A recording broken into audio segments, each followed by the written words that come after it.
Après avoir créé ce jardin au mur à pêche, donc on a créé ce jardin de 600 mètres carrés avec une inspiration permaculture. On n'était pas encore assez avancé à l'époque, on ne connaissait pas vraiment toutes les méthodes, toute la méthodologie, donc on a fait petit à petit.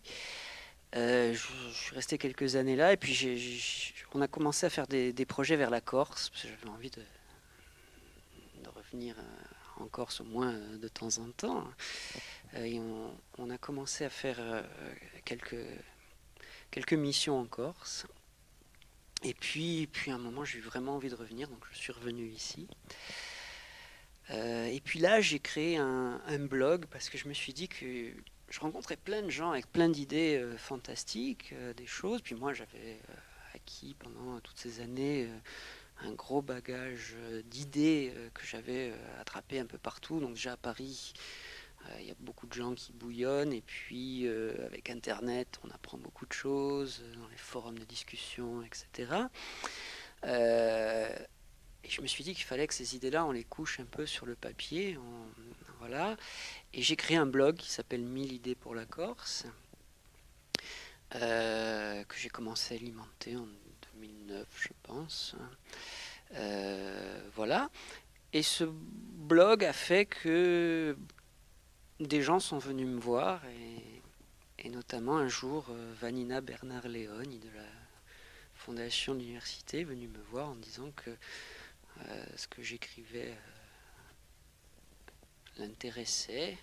À l'époque, elle était rédactrice en chef de la revue Faure, donc on avait fait une interview pour la revue Faure, et donc je me suis retrouvé en lien avec l'université, donc j'ai participé pas mal aussi aux activités de l'UMR LISA, notamment la chaire Territoire et Innovation d'Augustin Berg, etc. J'y ai fait une petite intervention, tout ça, et Campo Bintou se montait, donc j'ai postulé pour le poste d'écologie humaine à Campo Bintou, et mon profil correspondait assez bien, donc j'ai été embauché. Voilà, et donc je me suis retrouvé à gérer donc depuis quelques mois là dans le projet Campo Bintou dans l'université, donc projet d'animation du campus et d'amélioration du campus, à m'occuper des questions à la fois d'écologie et des questions humaines, des questions qui pourront aller du côté de la démocratie, du débat, des associations, etc. Étudiantes, les questions d'accessibilité pour les handicapés qui sont gérées par d'autres, mais auxquelles on essayera de donner un coup de main.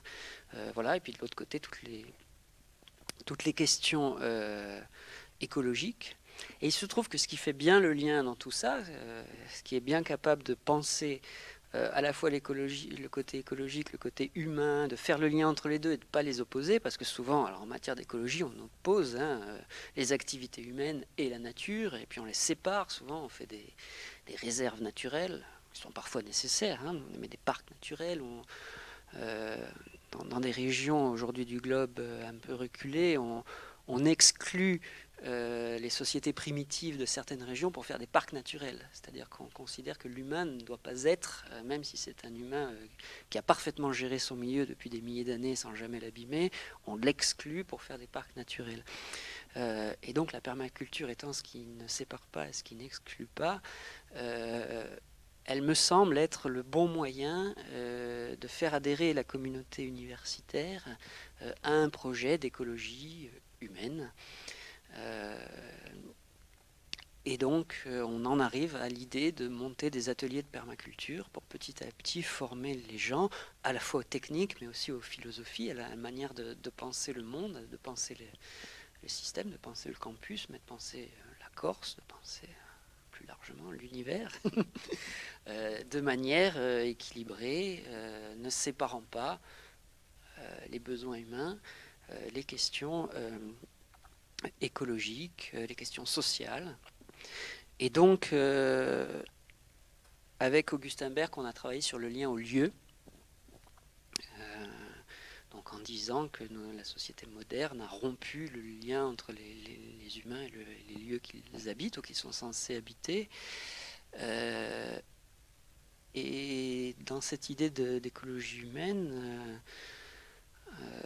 l'idée c'est de rajouter le lien aux autres, puisque dans une société humaine on n'est jamais seul, l'humain est particulièrement une espèce sociale, et le lien à soi, parce que le lien à soi est aussi largement perdu aujourd'hui dans une société où on ne s'occupe plus de sa santé, enfin si, on s'occupe de sa santé en allant vers le professionnel qui va venir vous soigner, alors que par ailleurs on mange mal, etc. etc. Donc cette idée de renouer ces trois liens, le lien au lieu, le lien aux autres, le lien à soi, et donc le bon moyen de faire ça, alors sur l'aspect d'amélioration du campus, d'un éco-campus, l'objectif d'un éco-campus, on a des aspects très industriels, hein, où avec des entreprises spécialisées, on va améliorer les bâtiments pour qu'ils consomment moins d'énergie, par exemple, ou alors avec le CIVADEC, on va mettre en place des systèmes pour la gestion des principaux déchets. Mais à côté de ça, on a tout un tas d'aspects qui ne pourront pas être gérés de cette manière industrielle en quelque sorte, et qui devront être gérés, et surtout devront être gérés avec l'adhésion de la communauté universitaire. Si demain on veut gérer correctement les déchets, y compris tous les petits flux de déchets, etc., il faut qu'il y ait adhésion de l'ensemble de la communauté. Si les gens se disent bon, on s'en fout des déchets, on jette n'importe comment, on ne trie pas, etc., ça ne pourra pas se faire.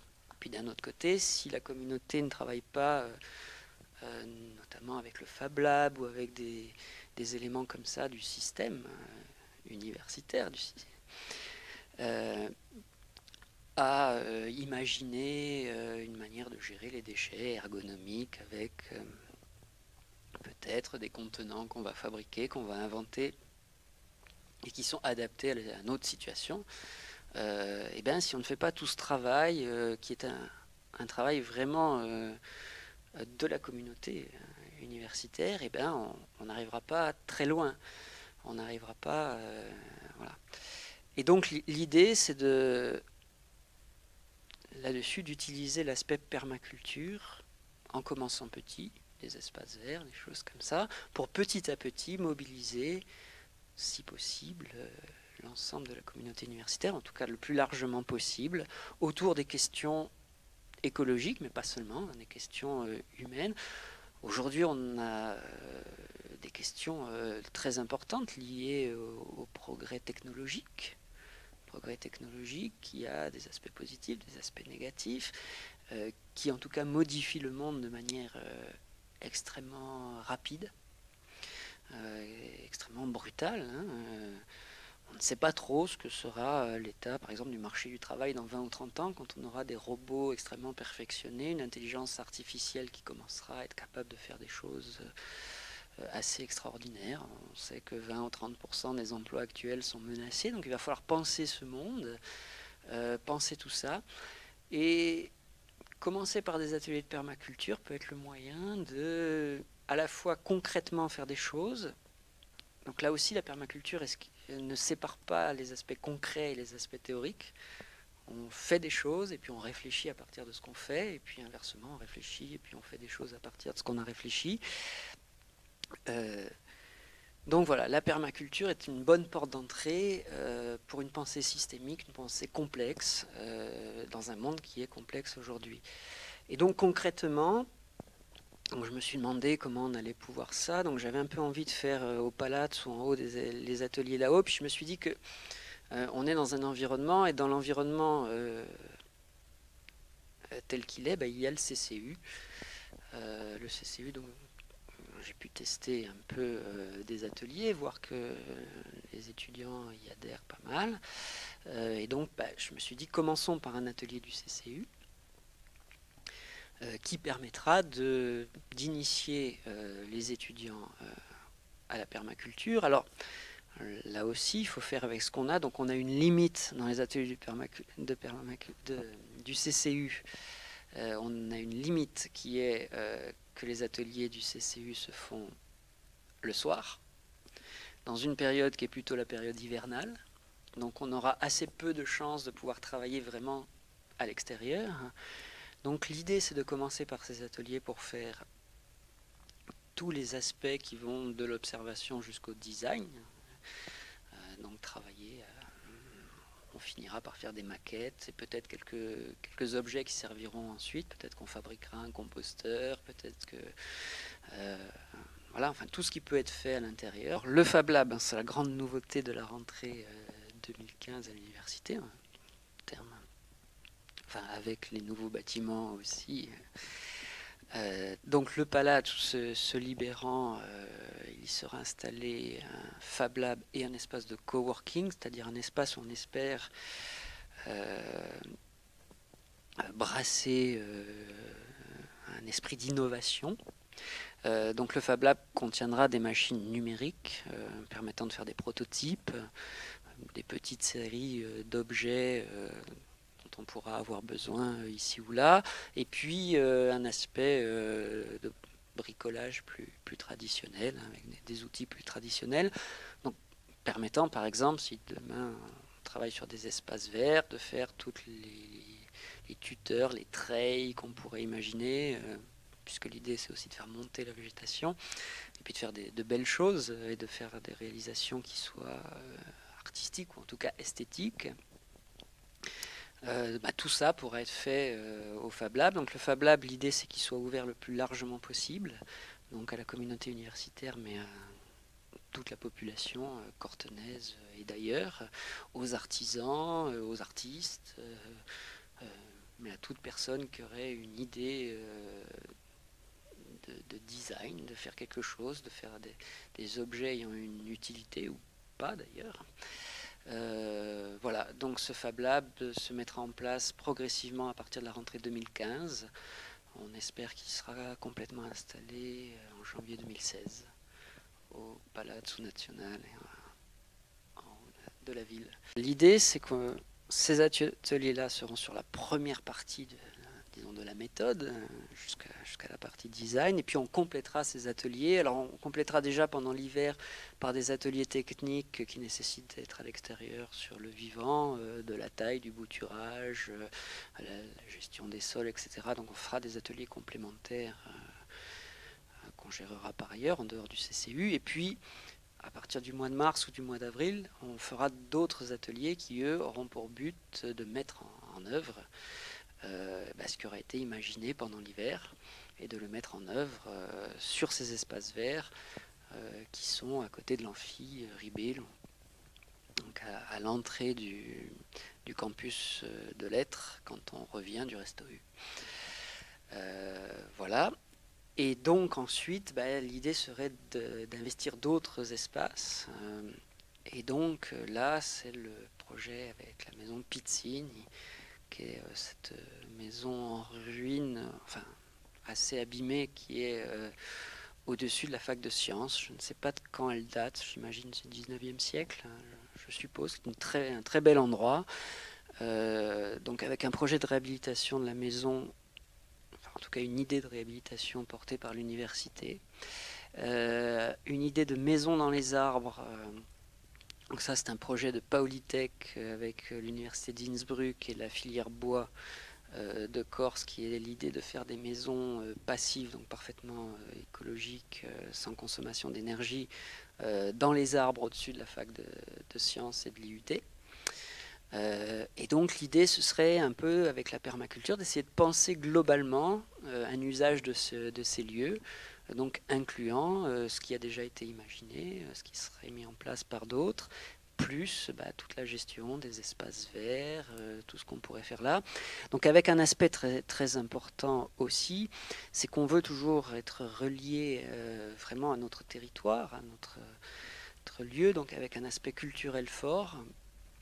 Et là-dedans, on va essayer d'intégrer, on va y arriver, il n'y a pas de raison, d'intégrer la conservation de variétés corses anciennes. Donc là, on a une spécialiste qui est Marie-Paul Ottaviagne, qui va co-animer l'atelier de permaculture avec moi, qui est biologiste et qui a fait un recensement dans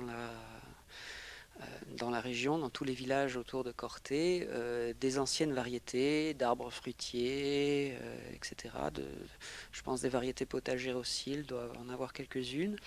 Et donc l'idée c'est de les préserver. Alors on peut les préserver dans les villages d'origine, et puis on peut en préserver un certain nombre sur les campus qui pourraient devenir, les espaces verts des campus pourraient devenir des vergers conservatoires ou des potagers conservatoires sur lesquels on travaillerait avec les étudiants. Voilà. Et le site de la maison de Pizzigne ici prête admirablement, notamment. Voilà, c'est un endroit avec des vieux rosiers, des vieilles espèces de rosiers très très beaux qui sont là, qui ont survécu, qui ont traversé le temps, donc qui sont en plus visiblement très résistants puisque personne ne s'en est jamais occupé depuis probablement des décennies. Donc on a cet aspect préservation de variétés anciennes, et puis il y aura l'aspect savoir populaire ancien, où on fera une signalétique dans les espaces verts. Donc là aussi qu'on travaillera au Fab Lab pour indiquer le nom des plantes en français, en corse, en latin, peut-être en anglais, leurs usages traditionnels, etc. Voilà. Les plantes qu'on aura là, on indiquera à quoi elles servent, et puis on essayera aussi de les utiliser à des occasions ponctuelles pour faire des soupes aux herbes, des tartes aux herbes, je ne sais pas, sur les plantes sauvages, utiliser les plantes médicinales, enfin en tout cas les faire connaître. On ne va pas se faire attaquer pour exercice illégal de la médecine. Utiliser les plantes aromatiques, par exemple, à la cafétéria ou dans certaines occasions, etc. Voilà. Utiliser ce qu'on aura produit. On imagine à terme, à moyen terme ou à long terme, on imagine les aboutissements de cette recherche, de cette pensée active et on va dire collaborative. On imagine peut-être produisant régulièrement des formes d'alimentation que l'on va retrouver peut-être au restaurant universitaire. Alors, là c'est un autre aspect. Dans ce que j'ai pu étudier là pendant les quelques mois que j'ai passé à Campo Bintu, donc je suis allé un peu voir ce qui se fait sur les campus, enfin dans l'université, et je me suis aperçu qu'il y avait pas mal de choses en cours, soit qui existent déjà, soit qui sont en train d'être mises en place autour du thème alimentation.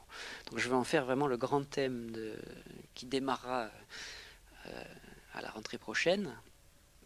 Je ne sais pas combien de temps. A priori, l'idée de permaculture voudrait que quand on démarre quelque chose, on n'envisage pas de fin. Et donc l'idée sur ce thème alimentation, c'est d'aller étudier tous les aspects et d'aller faire des actions, agir sur tous les aspects allant de la production jusqu'à la consommation, en passant par la distribution, par l'équité. Donc on a l'Aio do Studiantino, par exemple, qui aujourd'hui distribue de l'alimentation aux étudiants en difficulté. Donc les aspects d'équité, mais les aspects culturels aussi, il y a énormément d'aspects culturels.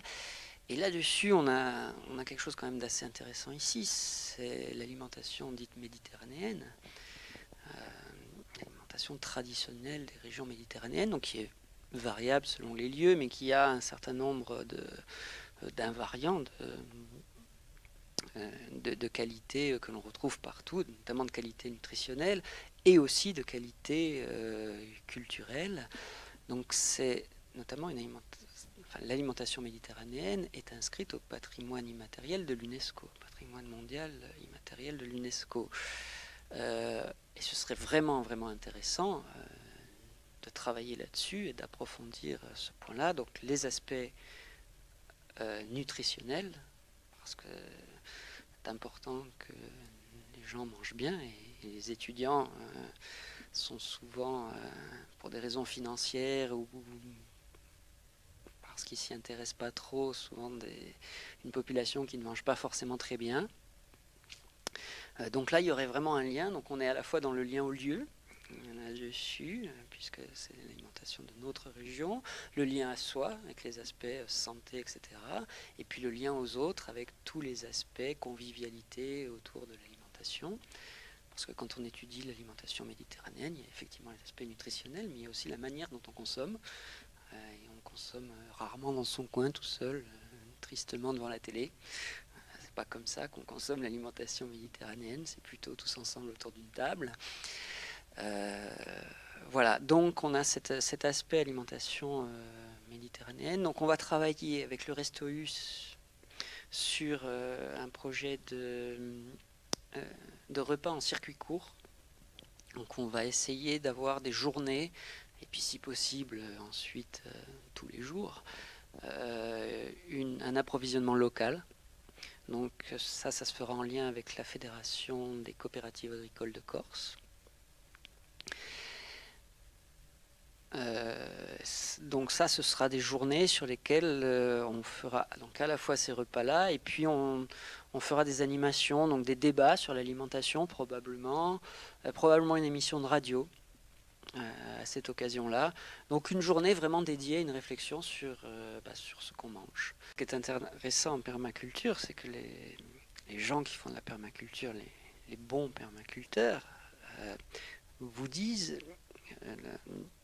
La formule en anglais dit à peu près le résultat, la production, the yield, n'est limité que par l'imagination. Alors évidemment, on se dit oui, bon, ça va, mais quand on voit ce qu'ils font réellement, quand ils concrètement installent un système en permaculture, on a un Australien, Geoff Lawton, qui est spécialiste de la régénération des déserts, qui va se mettre en Jordanie, en Arabie Saoudite, etc., dans des endroits absolument désertiques, et alors, sur des zones qui ne sont pas forcément gigantesques, mais il recrée des oasis, littéralement, simplement, avec une bonne utilisation du peu d'eau qu'il y a, une réflexion sur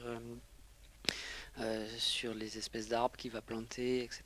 Donc voilà, et puis petit à petit, en quelques années, c'est un peu l'homme qui plantait des arbres de Giono, où petit à petit la vie revient sur des espaces où on se dirait que rien n'est possible. Et effectivement, en permaculture, l'utopie devient concrète. Et ça prend du temps. Justement parce qu'on ne se dit pas là aujourd'hui je vais changer le monde à l'instant. Non, on fait ce qu'il faut. Si on veut changer le monde, ou en tout cas le petit bout de monde dont on s'occupe, parce qu'en permaculture on dit aussi la surface idéale de votre terrain, c'est ce que vous pouvez gérer correctement. C'est ce dont vous pouvez vous occuper sérieusement. Plus grand, ça ne sert à rien. Mais ce petit bout de monde dont je vais m'occuper, je peux vraiment en faire quelque chose d'extraordinaire. Et moi, j'étais quelqu'un de plutôt pessimiste. Et je suis toujours assez lucide sur l'état du monde. Je ne pense pas aujourd'hui que le monde va bien, loin de là. Mais depuis que je fais de la permaculture, je suis plus désespéré. C'est plus possible. On ne peut pas désespérer quand on voit ce qu'on peut faire à partir d'une situation initiale un peu... dramatique, on puisse faire une oasis extraordinaire, quelque chose. Et je pense que en Corse, la permaculture a toute sa place. Aujourd'hui, on désespère un peu sur un certain nombre de points. Il ne faut pas les négliger, il ne faut pas sous-estimer l'état de la situation qui est souvent assez triste, assez inquiétant, notamment en agriculture, où les agriculteurs disparaissent assez rapidement. Mais il y a quelque chose à faire, sans aucun doute.